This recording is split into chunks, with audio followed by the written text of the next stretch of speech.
नियतं अनुस्वाराचा ङ. कुरु कर्म त्वं, कुरु कर्म कच्या खाली आघात, त्वं अनुस्वाराचा ङ.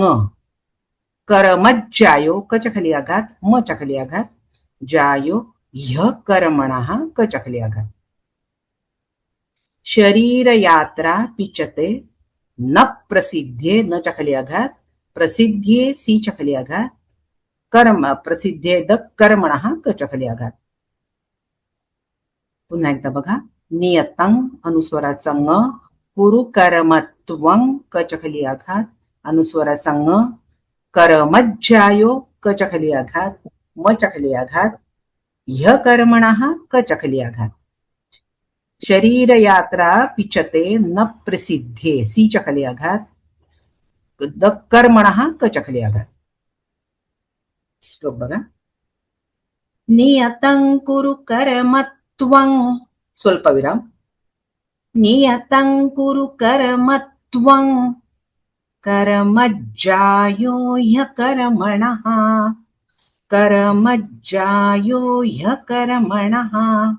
नियतं कुरु कर्मत्वं, कर्मज्जायो ह्यकर्मणः. शरीरयात्रा पिचते, शरीरयात्रा पिचते न प्रसिद्धेद कर्मणः, न प्रसिद्धेद कर्मणः. नच्या खाली पण आघात आहे, मगाशी राहिला बहुतेक सांगायचा. न प्रसिद्धेद कर्मणः. शरीरयात्रा पिचते न प्रसिद्धेद कर्मणः. नियतं कुरु कर्मत्वं, कर्मज्जायो ह्यकर्मणः. शरीरयात्रा पिचते न प्रसिद्धेद कर्मणः. गीताई बघा. नेमिले तू करी कर्म, करणे हे चिथोरके, तुझी शरीर यात्रा ही कर्मा वीण घडेची ना. अन्वयार्थ बघा. त्वं नियतं कर्म कुरु, म्हणून भगवंत अर्जुनाला काय सांगतायत की तू कर्म म्हणून तू नियत कर्तव्य कर्म कर. आता याचा बघा, मागच्या श्लोकामध्ये भगवंत काय अर्जुनाला सांगतात की कर्म कसं आहे की जो मनुष्य कर्मयोगाचं आचरण करतो तो श्रेष्ठ आहे, आणि तो श्रेष्ठ आहे म्हणून तू काय कर, त्वं नियतं कर्म कुरु, तू हे नियत कर्तव्य कर्म कर. कारण अकर्मणः कर्मज्जायः, कर्म न करण्यापेक्षा कर्म करणं हे श्रेष्ठ आहे. आणि च अकर्मणः ते शरीर यात्रा अपि न प्रसिद्ध येत, म्हणजे कर्म न केल्यामुळे काय होईल तर तुझे शरीराचे व्यवहार सुद्धा चालणार नाही. का कर्म करणं महत्वाचं आहे, तर एक तर ते तू नियत कर्तव्य कर्म कर, कारण कर्म न करण्यापेक्षा कर्म करणं हे श्रेष्ठ आहे. आणि दुसरं भगवंत असं म्हणतात की कर्तव्य कर्म काय, कुठलंही कर्म न केलं नाहीस तर तुझे शरीराचे व्यवहार देखील चालणार नाही. म्हणजे तुला तुझे शरीराचे व्यवहार सुद्धा चालण्यासाठी काय आहे, शेवटी कर्माकडे जायला लागतं ना, कर्म हे करावंच लागतं. हे भगवंताला अर्जुनाला पटवून द्यायचंय. म्हणून भगवंत त्याला सारखं म्हणतायत की तू कर्म करणं कसं योग्य आहे ते महत्वाचंच आहे, आवश्यकच आहे. की नियत कर्म जे तुझ्या वाट्याला आलेलं आहे ते कर्म करणं योग्यच आहे. आता कर्माचे सुद्धा अनेक प्रकार आहेत. कसे आहेत, एक तर आहे स्वाभाविक कर्म, नियत कर्म, नित्य नैमित्तिक कर्म, स्वभावज कर्म, परिस्थितीमुळे म्हणजे परिस्थिती प्राप्त कर्म, लोकसंग्रहार्थ कर्म, यज्ञदान तपक कर्म, असं गीतेने पण म्हटलं यज्ञदान तपक कर्म. अशा प्रकारची कर्म आहेत ही जी आपण वेगवेगळ्या प्रकारे करत असतो. तर पहिलं सांगितलं स्वाभाविक कर्म. तर स्वाभाविक कर्म म्हणजे काय की जे तुम्ही नुसतं बसलात तरी ते कर्म चालूच असतं ना.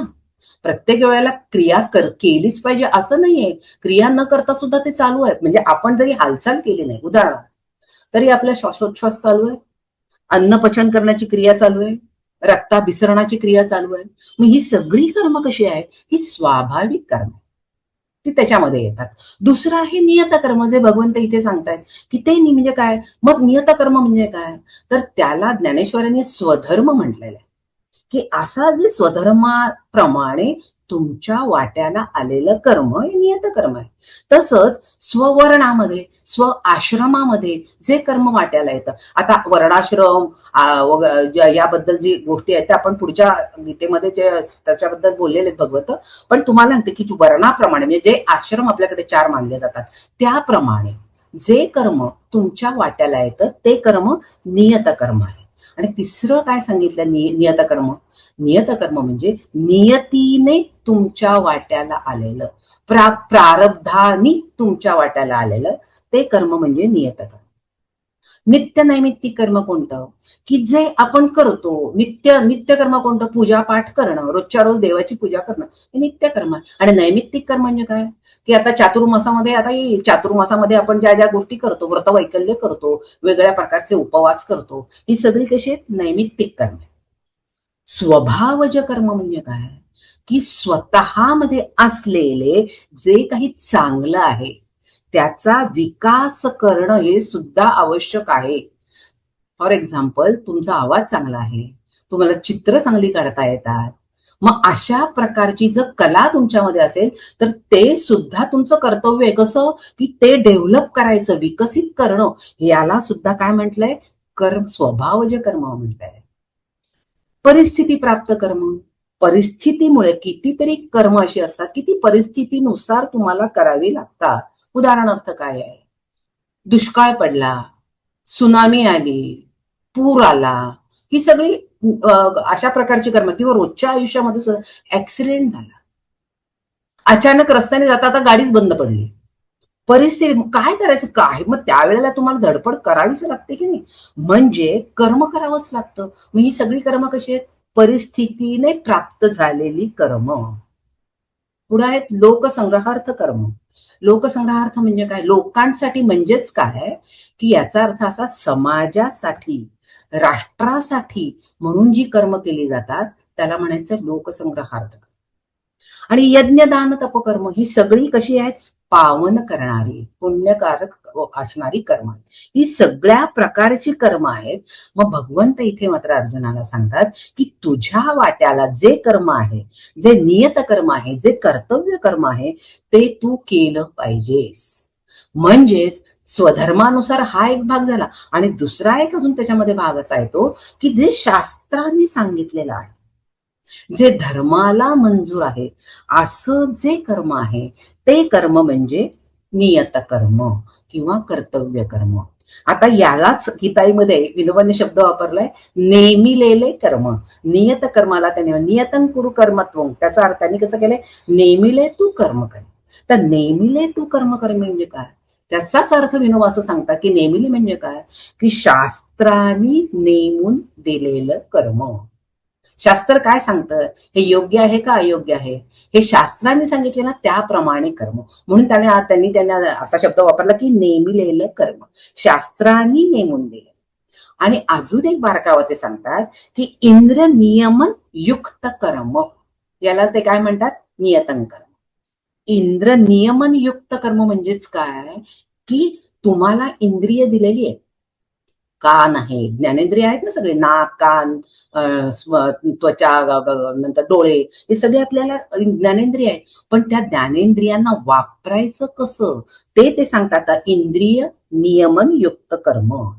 बोलायचं तोंडाने पण त्याच्यावर अंकुश हवा, किंवा ऐकायचं कानाने पण ते सुद्धा चालणे ठेवून ऐकायचं. म्हणजे काय? चांगलं ते ऐकायचं, वाईट ते टाकून द्यायचं. अशा प्रकारे प्रत्येक इंद्रियांवर पहारा बसवायचा, म्हणजेच ते नियमन करायचं आणि मग ते कर्म करायचं. म्हणून तो शब्द वापरला, नेमिलेले कर्म. मग अशा प्रकारे भगवंत म्हणतात की असं जे कर्म तुमच्या वाट्याला येतं, कर्तव्य कर्म, मग ते कसं का असेना, ते घोर असो नाहीतर सौम्य असो, ते तुमच्या वाट्याला आलेलं कर्म आहे. आणि ते कर्तव्य कर्म, शास्त्रविहित कर्म तुम्हाला करायलाच पाहिजे. वर्णानुसार, धर्मानुसार, शास्त्रानुसार जे कर्म आहे, जे कर्तव्य कर्म आहे ते तुम्हाला करायलाच पाहिजे. आता ते घोर कर्म शब्द का वापरला? कारण अर्जुन म्हणतो ना की हे असं घोर कर्म करण्यापेक्षा मी काय करतोय, तू म्हणतोस ना काय श्रेष्ठ आहे? ज्ञान श्रेष्ठ आहे. मी हे कर्मच करत नाही. कारण घोर कर्म त्याला वाटतंय. कोणतं कर्म आलंय त्याच्या वाट्याला? युद्धाचं कर्म आलंय. आणि त्या युद्धाच्या कर्माला तो घोर कर्म म्हणतो. पण भगवंत काय म्हणतात की वर्णाश्रमाच्या दृष्टीने पहा, नाहीतर स्वधर्मानुसार पहा. तू क्षत्रिय आहेस आणि क्षत्रियाच्या वाट्याला प्राप्त परिस्थितीत युद्ध करणं हे तुझं कर्तव्य आहे. आणि म्हणून ते जरी घोर तुझ्या दृष्टीने असलं तरी सुद्धा ते तुला करायलाच पाहिजे, कारण ते योग्यच आहे. म्हणजे दुसऱ्या अध्यायामध्ये आपण तो श्लोक बघितला ना, स्वधर्ममपि चावेक्ष न विकंपितुमर्हसि धर्म्याद्युद्धात् श्रेयोन्यत क्षत्रियस्य न विद्यते. क्षत्रियाचं ते कर्तव्यच आहे असं कर्म करणं, हे भगवंत अर्जुनाला पटवून देत आहे. आता त्या प्रश्नाचं उत्तर इथं दिलेलं आहे की ते कर्तव्य कर्म आहे, मग ते कसं आहे तरी तुला ते करणं भाग आहे. त्याला युद्धातून निवृत्त व्हायचं आहे. आणि म्हणून भगवंत काय म्हणतात, त्या निवृत्त होणं हा मार्गच नाही. तू तुझ्या वाट्याला आलेला आहे ना, त्या कर्मामध्येच तू प्रवृत्त व्हायला पाहिजेस, त्याच्यापासून पळून जाता कामा नयेस. हे भगवंताला सांगण्यासाठी आपल्या वाट्याला आलेलं कर्म टाकून त्याच्यातून तुमची सुटका होत नाही, हे थोडक्यात सांगायचं. मग फक्त कसं आहे, मग हे जर कर्म आपल्याला माहिती आहे परिस्थितीने किंवा आपल्या वाट्याला आलेलं कर्म, तर ते कर्म कसं करायला पाहिजे, तर ते कसं की जास्तीत जास्त चांगल्या पद्धतीने करा. वाट्याला आलेलं आहे तर ते कर्म चांगल्या प्रकारे आपल्या शक्तीचा वापर करून, आपल्या कल्पनेचा, म्हणजे जास्तीत जास्त चांगल्या पद्धतीने करावं. आता उदाहरणार्थच कसं बघा, लोकमान्य टिळकांना मंडाल्याच्या तुरुंगात टाकलं. आता लोकमान्य टिळकांना मंडाल्याच्या तुरुंगात राहिल्यानंतर त्यांच्या वाट्याला जर तुरुंगासारखा आलेला आहे की त्यांच्या ह्याच्यामुळे त्यांना इंग्रज सरकारने तुरुंगात टाकले, त्या परिस्थितीत त्यांनी काय केलं, त्यांनी गीता रहस्य हा ग्रंथ लिहिला. म्हणजे प्राप्त परिस्थितीनुसार अशा भयंकर परिस्थितीत देखील काय काय काम केलं, तर गीता रहस्यासारखा ग्रंथ लिहिला. म्हणजे तो त्याच्याबद्दल, म्हणजे तो जो तुरुंग आहे तिथे काही वर्षांनी सुभाषचंद्र बोस गेले होते आणि त्यांनी त्याचं वर्णन असं करून ठेवलं की ते जे सुभाष बाबूंनी असं वर्णन केलंय की तो तुरुंग मी पाहिला आणि तिथलं हवामान आणि तिथली व्यवस्था इतकी विलक्षण वाईट होती की लोकमान्यांसारख्या माणसांनी इथं गीता रहस्य कसं लिहिलं असेल याचं मला आश्चर्य वाटतं. जसं लोकमान्य टिळकांच्या बाबतीत आहे तसं सावरकरांच्या बाबतीत सुद्धा आहे की नाही. अंदमानासारख्या ठिकाणी जे कोणी अंदमानला गेले असेल सेल्युलर जेलला आणि त्यांनी जर तो पाहिला असेल सावरकरांना जिथं ठेवलं होतं, कवडीशी ती जागा, आणि तिथे त्यांनी कमलासारखं काव्य लिहिलंय. हे कसं कर्म करायचं प्राप्त परिस्थितीमध्ये आणि आपल्या वाट्याला जेव्हा येतं ते असं ते कर्म केलं. किंबहुना ही तरी फार मोठी मोठी उदाहरणं आहेत. दुर्गाबाई भागवतांचं एक उदाहरण आहे. दुर्गाबाई भागवत या फार मोठ्या साहित्य, तर त्या बऱ्याच जणांना माहिती असतील, त्यांना त्या पीएचडी करत होत्या आणि त्या वयामध्ये पीएचडी करताना त्यांना पाड्यात, म्हणजे आदिवासी पाड्यातनं फिरत होत्या. त्यांचा विषय तसा होता. तर आदिवासी पाड्यातनं फिरत असताना त्यांना कुठेतरी काहीतरी मुळं खायला, कंदमुळे दिली होती कोणीतरी खायला, आणि त्यातलं ते मूळ त्यांना बाधलं म्हणजे विषबाधा. आणि ते इतकं भयंकर होतं ती विषबाधा की त्या जवळजवळ 10 वर्ष अंथरुणाला खिळून होत्या. म्हणजे तरुण वयामध्ये पीएचडी करत असताना असा प्रसंग त्यांच्या आयुष्यात आला आणि त्या अंथरुणाला खिळून होत्या. म्हणजे त्या इतक्या हलू शकत नव्हत्या. असं वर्णन केलंय की त्या खिडकीतनं, त्या जिथं त्यांचा बेड टाकला होता त्या खिडकीतनं बाहेर जेवढं आकाश दिसायचं ना तेवढंच त्या पाहू शकत होत्या. अशा अवस्थेत या बाईंनी काय करावं, ऋतुचक्र अप्रतिम पुस्तक आहे त्यांचं, ते त्या वयात त्या काळात त्यांनी लिहिलंय. म्हणजे सगळं लिहिलंय म्हणजे ते त्याचा सगळा विचार झाला होता. ऋतुचक्र सारखं पुस्तक लिहिलं गेलं. म्हणजे प्राप्त परिस्थितीमध्ये आपल्या वाट्याला जी परिस्थिती त्याच्यामध्ये कर्म कसं करायचं, उत्कृष्ट साहित्यिक म्हणजे ती उत्कृष्ट लेखिका आहे ती, आणि त्यांनी हे पुस्तक त्या काळात लिहिलेलं आहे. अशा प्रकारे भगवंत काय म्हणतात अर्जुनाला हे पटवून देण्यासाठी ज्ञानेश्वरांनी, तर मगाशी म्हटलं तसं की ज्ञानेश्वर म्हणतात, म्हणून जे जे उचित आणि अवसरे करुनी प्राप्त ते कर्म हेतू रहित आचरेतू. म्हणजे जे जे शास्त्रांनी सांगितलेलं आहे योग्य आहे आणि अवसरे करूनही प्राप्त, प्रसंगानुरूप तुमच्या समोर आलंय, त्याचीच उदाहरण मी तुम्हाला सांगितली की असं प्रसंगानुरूप तुमच्या समोर कर्तव्य म्हणून आलेलं आहे, ते कर्म हेतू रहित आचरेतू, निर्हेतुकपणे कुठलीही शंका मनात न ठेवता हे कर्म तू कर. आणि पार्थ आणिकही एक नेणसी तू हे कवतिक, जे ऐसे कर्म मोचक आपैसे असे. अशा प्रकारे केलेल्या कर्माने अंतःकरणातली कर्म प्रवृत्ती शांत होते. आणि दुसरं काय सांगितलं की असं कर्म केल्यामुळे चांगलं कर्म केल्याचं समाधान मिळतं. आणि अशा कर्मामुळे अजून किती फायदे ज्ञानेश्वर सांगतात की काय की आसक्ती बाजूला ठेवण्याची क्षमता निर्माण होते, म्हणजेच काय ज्ञानाची वाटचाल सोपी होते. अशा प्रकारे कर्म केल्यामुळे म्हणून भगवंत अर्जुनाला काय सारखं सांगतात, नियतं कुरु कर्मत्वं. आणि हे जे नियत कर्म तुझ्या वाट्याला आलंय ते केलंच पाहिजे. आणि शिवाय काय सांगतात, कर्म केल्याशिवाय तुमचं शरीर सुद्धा, म्हणजे तुम्हाला शरीर जोपर्यंत तुम्ही देह धारण केला तोपर्यंत तुम्ही कर्माशिवाय राहू शकत नाही. शरीर यात्रा पिचते न प्रसिद्धेद कर्मणा, तुम्ही राहू शकत नाही. त्याच्यासाठी विहित कर्म का करायचं, उत्तम शरीर, जोपर्यंत शरीर ते उत्तम ठेवलं पाहिजे. म्हणून मग वाट्याला आलेलं प्रत्येक कर्म स्वतःच्या शरीराची, बुद्धीची आणि मानसिकतेची कार्यक्षमता उत्तम राहावी म्हणून कर्म करणं भागच आहे. मग या तीनही पातळीवर जे जे लागतं ती सगळी कर्म म्हणजे विहित कर्म आहे, ती केलीच पाहिजे. उदाहरणार्थ बघा ना, की व्यायाम का करायचा, शरीर चांगलं राहावं म्हणून. म्हातारपणे सुद्धा आपल्याला टिकता आलं पाहिजे ना. ते अंगंगलितम पलितम तुंडम अशा होऊ नये, इतकी अवस्था वाईट होऊ नये, याच्यासाठी कसं आहे की हे कर्म केलंच पाहिजे, उत्तम खाल्लंच पाहिजे, उत्तम विचार केलंच पाहिजे. का, चांगले विचार केले तर आहे ना, चांगले विचार केले तर तुम्ही दुसऱ्यासाठी काहीतरी काम करू शकता. सदैव वाईट निगेटिव्ह, आपण म्हणतो ना की प्रत्येक वेळी आपल्याकडे, आता सायकोलॉजिस्ट तरी काय सांगतात, निगेटिव्ह थिंकिंग करू नका. कशासाठी, याचा सगळा परिणाम तुमच्या सगळ्या शरीरावर होतो, बुद्धीवर होतो. म्हणून ते निगेटिव्ह थिंकिंग टाळा. म्हणजेच काय, वाट्याला आल्यानंतर प्रत्येक कर्म उत्तम करा, मनाने चांगले विचार करा, बुद्धी चांगल्या कामासाठी वापरा, शरीराला उत्तम ठेवा.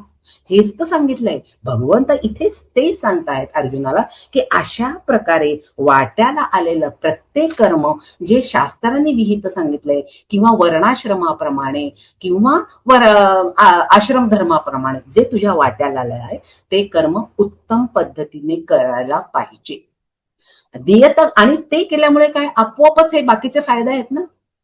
काय फायदे आहेत, हळूहळू चांगलं कर्म केल्यामुळे तुमच्या प्रवृत्तींचे नियम, म्हणजे आसक्ती कमी होते. म्हणजेच काय, हळूहळू तुम्हाला विषय आवडेनासे होतात, मन चांगल्या गोष्टींमध्ये रमतं, सदाचरणामध्ये प्रवृत्त होतं. याचाच अर्थ काय, अंतःकरणाची शुद्धी होते.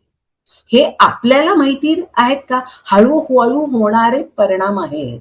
साधी एकच गोष्ट घ्या ना, चांगल्या गोष्टीची गोडी लागली की तुम्हाला वाईट गोष्टी, गीतेची गोडी लागल्यानंतर बाकीच्या हळूच वाटतच ना, त्यावेळेला जाऊन गीतेचा अभ्यास करावा. ह्याला काय म्हणतात, गोडी लागणंच म्हणतात ना. कशाची गोडी आहे, चांगल्या गोष्टीची आहे. मग त्यावेळेला जर दुसरं काही आलं तर तुम्ही काय म्हणतात, नको आता, आज माझा वर्ग आहे बरं का, आपण उद्या कधीतरी जाऊया. का, कारण एकदा त्याची गोडी लागली की हळूहळू त्याचे फायदे जाणवतात आणि ते आपोआप होतात. म्हणून नियत कर्म करायला पाहिजे असं भगवंत